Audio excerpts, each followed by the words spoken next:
If you're trying to figure out how to deal with your anxiety, you've come to the right video. I am probably one of the most anxious people in the world. I tend to overthink, overanalyze, and I create a million fake scenarios in my mind that are, for the most part, negative, and it's kept me from doing the things that I really want to do. Because when I think about something for long enough, I either scare myself out of doing it, or I eventually convince myself it's just a bad idea. And so in a sense, it's kind of kept me from living the life that I want to live. I almost didn't make this video, and I almost didn't start a YouTube channel.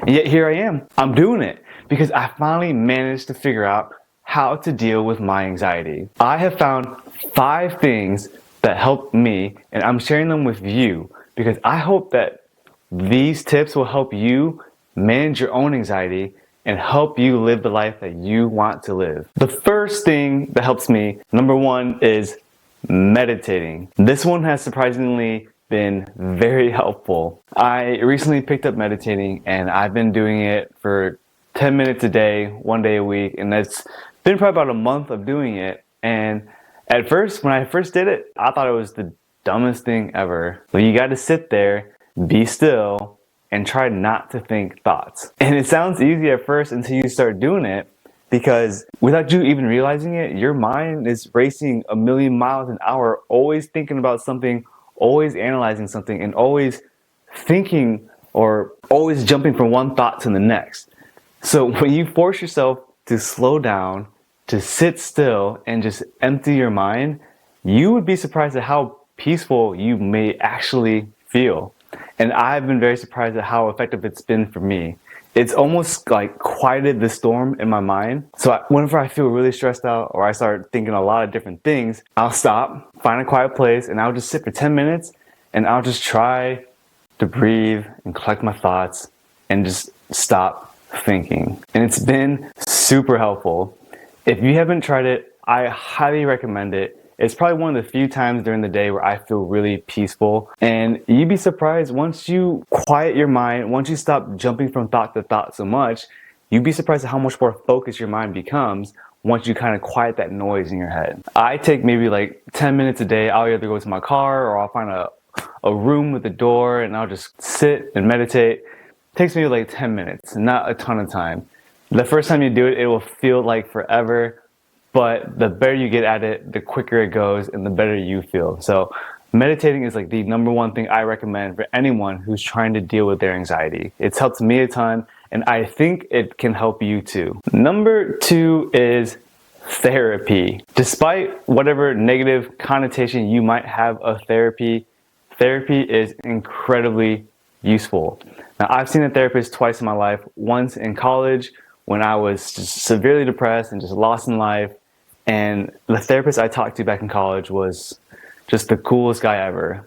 He listened to everything I wanted to say. He talked me through my feelings and through my thoughts and just really helped me get to the root of all my problems. Because we've all got problems. But the issue is you need to figure out why you have those problems and where they're coming from. So my first experience with therapy in college was incredibly useful, and it really helped me figure out myself and really find my center. And even now, to this day, I've gone back to therapy. I don't necessarily have any issues going on, but it's just nice having somebody there that you can talk to freely and openly and just express your thoughts without any kind of judgment at all. And you'd be surprised at how helpful that can be. So if you've been worried about it or you've been thinking about going to therapy, but you've been kind of on the edge about it, let this be your little push over the edge.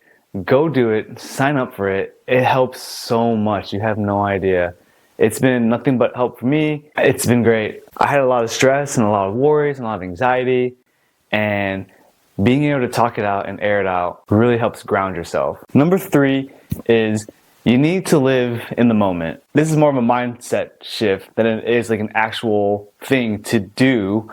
But if you're an anxious person like me, you don't really live in the moment. You live in the future. You're always worried about what's going to happen or what this action today will affect what you need to do in the future.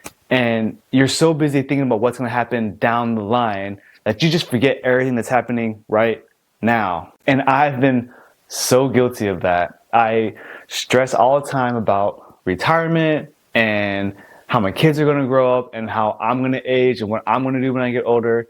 And I just forget to stop and enjoy what's happening right now. And there's always something to stress about because I'm trying to plan the perfect future and I don't even enjoy the present. Like, how crappy is that? So when you catch yourself thinking about like, what do I need to do to make the best future for myself?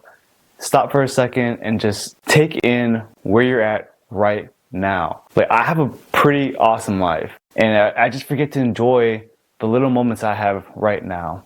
So if that's you and you're feeling like me, you gotta change that mindset and you got to live in the moment. Live in the present.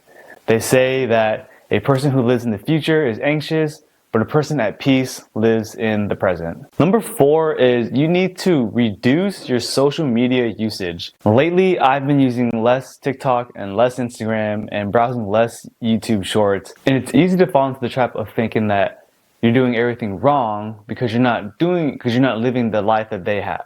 But the truth is, like, these guys that you see on social media, they're rare. And a lot of times they're not living that great of a life, but they're just very good at showing you the great parts of their life. And so while everything might seem like rainbows and butterflies and everyone's rich and everyone has a six-pack and everyone's so shredded and successful online, the majority of people are a lot like you. They're just normal, everyday people living normal, everyday lives. And I think that's gotten kind of lost in this age of social media. So it's easy to think that your life is not very good compared to this 1% that you're seeing on social media. So don't worry about how beautiful they look or how shredded they are or how rich they are. You're doing just fine. I can probably guarantee you that. And finally, number 5, go for a walk.